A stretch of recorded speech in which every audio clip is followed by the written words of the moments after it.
बिस्मिल्लाहिर्रहमानिर्रहीम। गुमनाम हीरो के मुअज़्ज़ज़ नाज़रीन, अस्सलामु अलैकुम। आइए चलते हैं कहानी की तरफ।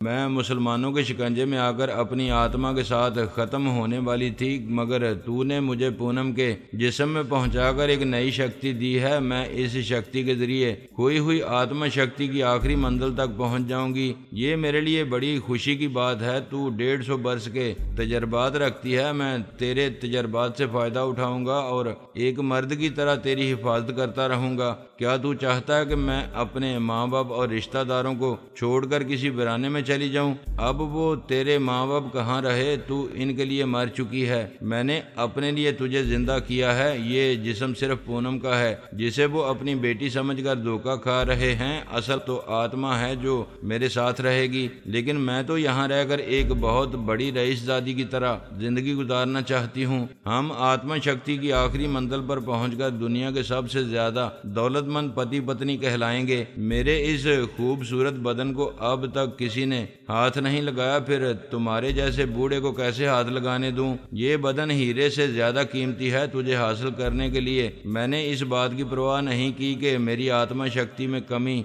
आ जाएगी। तुझे मेरी कदर करना चाहिए और मेरी ख्वाहिश पूरी करने के लिए मेरे साथ चलना चाहिए। मुझे तेरी बात माननी होगी, नहीं मानूंगी तो नुकसान उठाऊंगी। तू बड़ा ज्ञानी और शक्तिमान है। इसकी बात खत्म होने के बाद बजरंग तिलकधारी ने अपने दिमाग में बेचैनी महसूस की, फिर सांस रोक ली। पूनम ने पूछा, क्या हुआ? कोई टेलीपैथी जानने वाला मेरे दिमाग में आना चाहता है। मैं तेरे दिमाग में आकर एक राज की बात कहना चाहती हूँ। वो बात जुबान से नहीं करूंगी, दीवारों के भी कान होते हैं। वो बोला, ये जानकर खुशी हो रही है कि तू टेलीपैथी भी जानती है। वाह भगवान वाह, अब तो हम सारी दुनिया में राज करेंगे। आह, मेरे दिमाग में आ जा। वो इसके दिमाग में पहुंचकर बोली, क्या मुझे महसूस कर रहे हो? हाँ, तुम्हारी बात सुन रहा हूँ। यक बार की इसके दिमाग में जलजला पैदा हुआ। वो शदीद दिमागी अजियत से चीखें मारकर फर्श पर तड़पने लगा। पूनम उठकर खड़ी हो गई, पीछे हट गई। इसकी चीखें सुनकर पूनम के माँ बाप और रिश्तेदार दौड़ते हुए दरवाजा खोलकर अंदर आए। पूनम बहुत ज्यादा खौफजदा होने की एक्टिंग करते हुए दौड़ते हुए माँ बाप से लिपट कर बोली, देखो मम्मी, गुरु महाराज को क्या हो गया है? बेचारे किसी तकलीफ में हैं।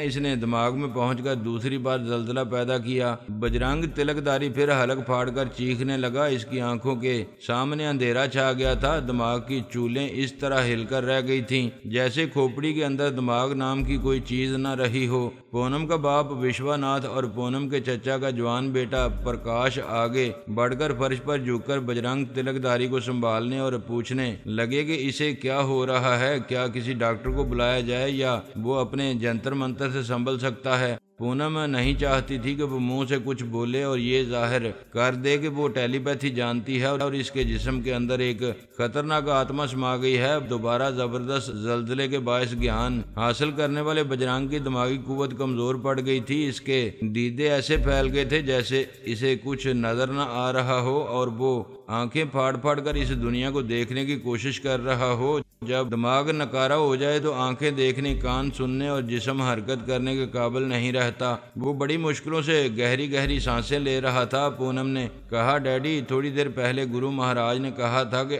वो अगर किसी मुसीबत में पड़ जाएं तो मैं अपने कमरे में अकेली बैठकर इनके लिए मंत्र पढ़ती रहूं, फिर वो यहाँ से बाहर जाकर ठीक हो जाएंगे। इसके बाप विश्वनाथ ने कहा, बेटी, हम दूसरे कमरे में जा रहे हैं, तुम गुरु महाराज को बताए हुए मंत्र पढ़ती रहो। इन्होंने हम पर बहुत एहसानात किए हैं। वो सब कमरे से चले गए। पूनम ने बजरंग के दिमाग में पहुंचकर कहा, तेरी दिमागी तकलीफ दूर हो रही है। तूने देखा, ये माँ बाप नहीं जानते कि तू इनकी बेटी की इज्जत से खेलने के लिए मुझे इनसे दूर ले जाना चाहता है। ये तेरे एहसानात मान रहे हैं। अब यहाँ से अपने जंतर मंत्र का तमाम सामान उठाकर तेजी से ये बंगला छोड़कर चला जा। वो पूनम की टेलीपैथी से बचने के लिए अपना मुख्तसर सा सामान उठाकर भागता हुआ दरवाजा खोलकर जाने लगा। विश्वनाथ, इसकी पत्नी और प्रकाश ने इसके पीछे दौड़ते हुए पूछा, गुरु महाराज, आप इस तरह क्यों भाग रहे हैं? वो पूनम की मर्जी के मुताबिक बोला, रुक जाओ, सब अपनी जगह रुक जाओ, मेरे पीछे आओगे तो मैं तुम्हारी बेटी के जिस्म से आत्मा को निकाल दूंगा, वो फिर मर जाएगी। वो सब सहम कर रुक गए। बजरंग भागता हुआ बंगले से बाहर आया, तेजी से एक गली में दौड़ता हुआ एक शाहराह पर पहुंचा। वो मसरूफ शाहराह थी, तेजी से मुख्तलिफ गाड़ियां गुजर रही थीं।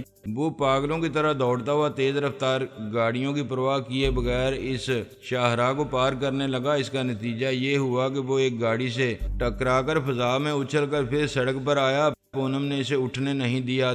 एक हैवी ट्रक इसे कुचलता हुआ गुजर गया। पूनम की सोच की लहरें वापस आ गईं। बजरंग के मुर्दा दिमाग में सोच की लहरों के लिए जगह नहीं रही थी। वो अपने कमरे का दरवाजा खोलकर एक कॉरिडोर से गुजर कर ड्राइंग रूम में आई। वहां विश्वनाथ ने पूछा, बेटी क्या महाराज नाराज होकर गए हैं? डैडी मुझे तो ऐसा नहीं लगता। वो जाते वक्त कह रहे थे कि मेरी भलाई के लिए अभी इन्हें जाना है। मैंने इन्हें जाने दिया, इससे नहीं रोका तो कहने लगे इन्हें जाने दिया जाए वरना फिर मेरे अंदर से आत्मा निकालकर मुझे मुर्दा बना देंगे। मैंने डर के मारे इन्हें जाने दिया। माँ ने कहा, हाँ हमने इन्हें रोका तो इन्होंने हमें यही धमकी दी। हमने तुम्हें जिंदा रखने की खातिर इन्हें जाने से नहीं रोका। प्रकाश ने कहा, वो महाज्ञानी हैं, कुछ सोच समझ कर ही गए होंगे। वो बोली, इनकी बात छोड़ें, मुझे भूख लगी है, मुझे कुछ खिलाइए और मेरे बेडरूम की सफाई कराइए। मैं थोड़ी देर यहाँ खामोश बैठना चाहती हूँ। वो सब चले गए। वो अपनी मम्मी शांति और डैडी के ख्यालात पढ़ने लगी,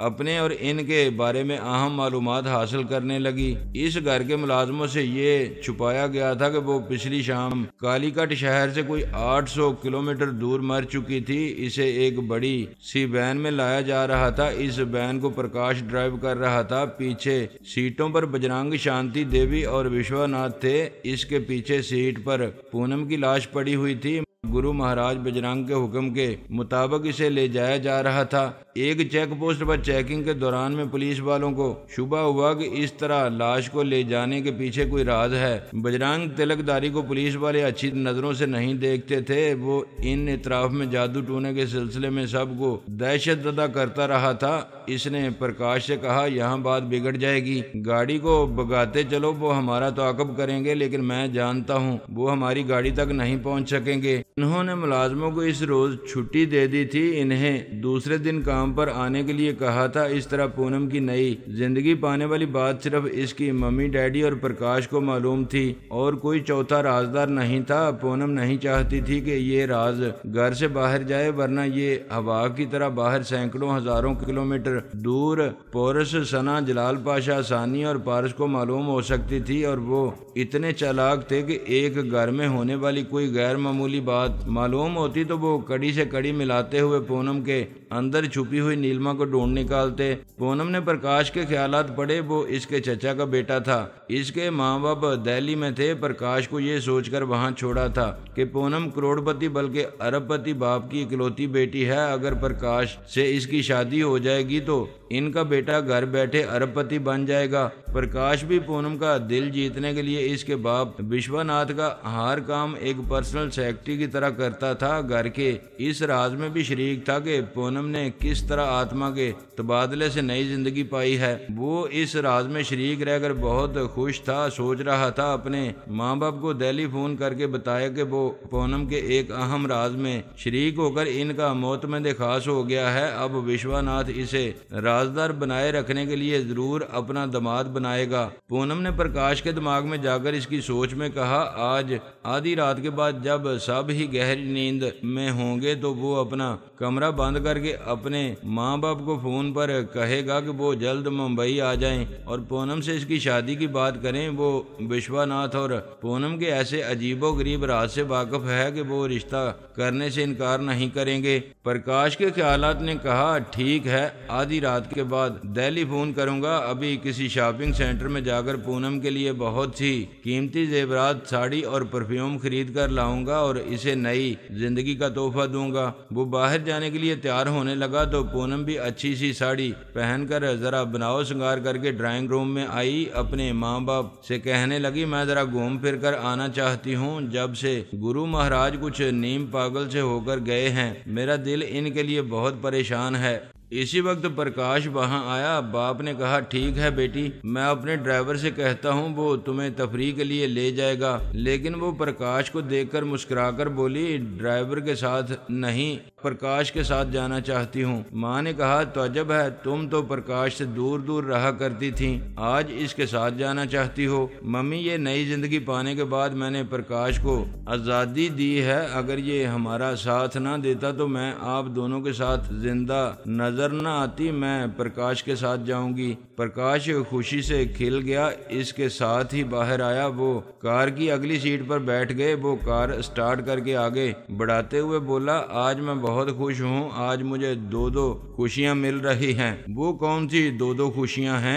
सबसे पहली खुशी तो ये कि तुम्हें नया जीवन मिला है, इससे भी बड़ी खुशी तो हो नहीं सकती। और मेरे अपने लिए दूसरी खुशी ये है कि तुम मुझे आजमाने के बाद मुझ पर भरोसा कर रही हो। आइंदा भी मुझ पर भरोसा करोगी तो मैं जिंदगी की कठिन घड़ियों में तुम्हारे लिए जान की बाजी लगाया करूंगा। पूनम ने इसके बोलने के दौरान में अपने माँ बाप के दिमाग में झांक कर देखा। मालूम हुआ वहाँ बंगले के अहाते के बाहर पुलिस की दो गाड़ियां आई हैं। एक सब इंस्पेक्टर इसके बाप से कह रहा था, एक पखंडी गुरु महाराज बनकर रहने वाले बजरंग तिलकधारी की लाश सड़क पर पाई गई है। हमें कालीकट पुलिस स्टेशन से इतला दी गई थी कि कल रात बजरंग तिलकधारी एक जवान लड़की की लाश लेकर पुलिस को धोखा देकर भाग रहा था। पूनम की ख्याल खोने का सिलसिला टूट गया। प्रकाश पूछ रहा था, तुम अचानक सर झुकाकर खामोश क्यों हो गई हो? वो शर्माकर बोली, मैं नहीं बता सकती कि तुम्हारे साथ तुम्हारे बारे में क्या सोच रही हूँ। वो खुश होकर बोला, अच्छा समझ रहा हूँ, फिर तो मैं डिस्टर्ब नहीं करूँगा, तुम सोचती रहो। वो फिर ख्याल खोने के जरिए विश्वनाथ के दिमाग में पहुंची। पुलिस वाले बंगले में घुसकर तलाशी ले रहे थे।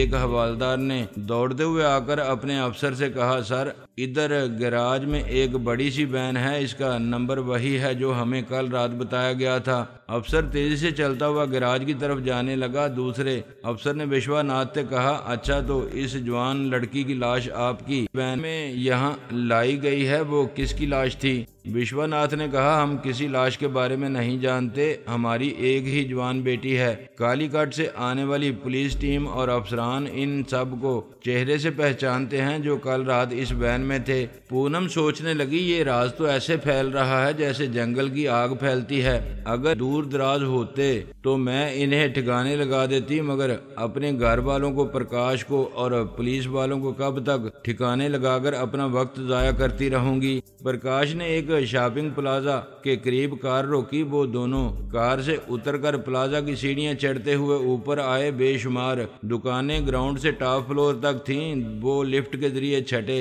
और आखिरी फ्लोर पर गए। प्रकाश ने कहा, आज मैं तुम्हें नई जिंदगी का तोहफा देने के लिए कीमती जेवरात का सेट खरीदना चाहता हूँ, तुम एक सेट पसंद करो। वो बोली, मैं तुम्हारा पसंद किया हुआ सेट पहनूंगी। ऐसा करो, तुम ज्वेलर की दुकान में जाओ, मैं अपनी जरूरत के कुछ कपड़े खरीद कर आती हूँ। हरगिज नहीं, आज तमाम शॉपिंग मैं कराऊंगा, कपड़े खरीदने में तुम्हारे साथ जाऊंगा। तुम सारी दुनिया की शॉपिंग करा दो, लेकिन मैं तुम्हारे साथ वो कपड़े खरीदने नहीं जाऊंगी, समझा करो, मुझे शर्म आएगी। वो हंसते हुए बोला, ओह अच्छा अब समझा, फिर तो तुम जाओ, मगर कहाँ मिलोगी? सेकंड फ्लोर पर। ये कहकर वो लिफ्ट के पास आई, इसे मुस्कुराकर देखा, फिर लिफ्ट के अंदर जाकर नजरों से गुम हो गई।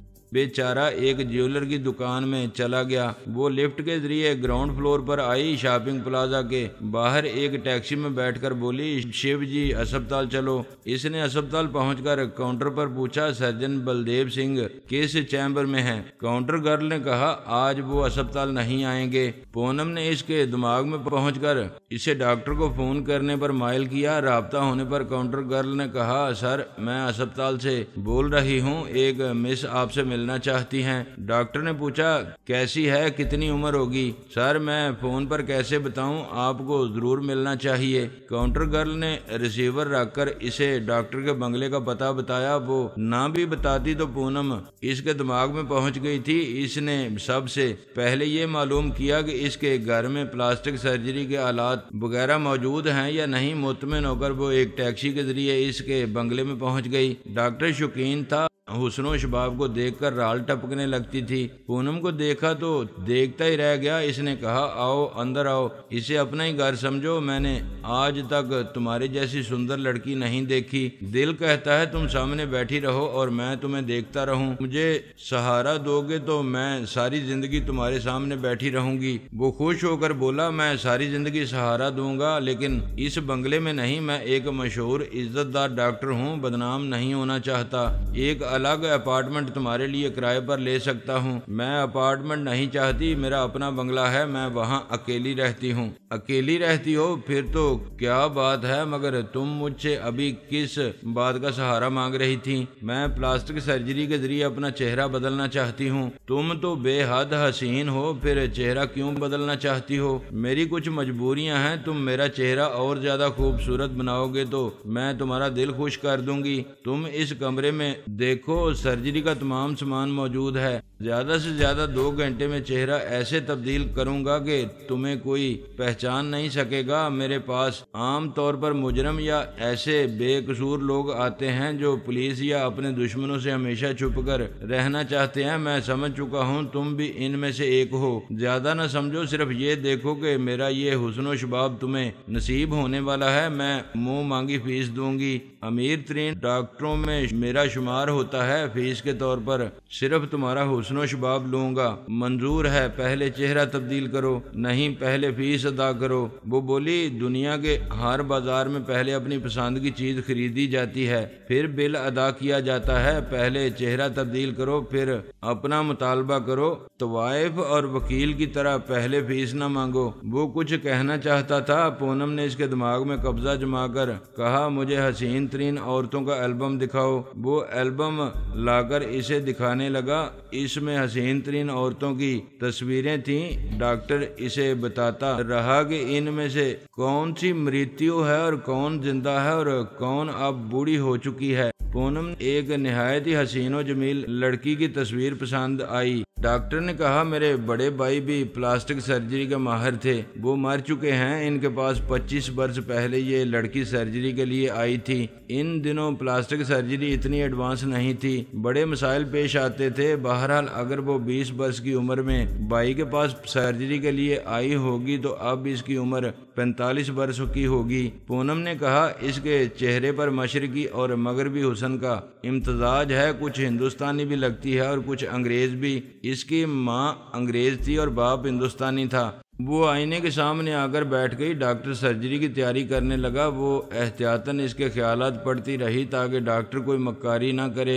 इसके चोर ख्यालात ने बताया कि वो हुस्नो शबाब का रसिया है, इसके साथ दिन रात रंगीन करना चाहता है, इसलिए इसे धोखा नहीं देगा। इससे मुतमिन होकर वो विश्वनाथ के दिमाग में पहुंची। पुलिस वाले विश्वनाथ को थाने ले गए थे, वहां हिरासत में रखा था और कहा था कि पिछली रात चेक पोस्ट वाले जो अफसरान और पुलिस वाले पूनम की लाश के साथ गाड़ी में बैठने वालों को देख चुके थे, वो सब विश्वनाथ, शांति देवी, पूनम और प्रकाश की शिनाख्त के लिए आ रहे हैं। बंगले में शांति देवी तनहा परेशान थी। बंगले के चारों तरफ पुलिस का पहरा था। शांति देवी के ख्यालात बता रहे थे कि पुलिस वालों को पूनम और प्रकाश का भी इंतजार है। इन्हें कहा गया था कि वो किसी की लाश नहीं ला रहे थे। इनकी बेटी पूनम जिंदा है, वो प्रकाश के साथ कहीं घूमने गई है, दोपहर तक वापस आ जाएगी। पूनम ने माँ की सोच में सवाल पैदा किया, पुलिस वाले क्या पूनम की कोई तस्वीर ले गए हैं? माँ की सोच ने कहा,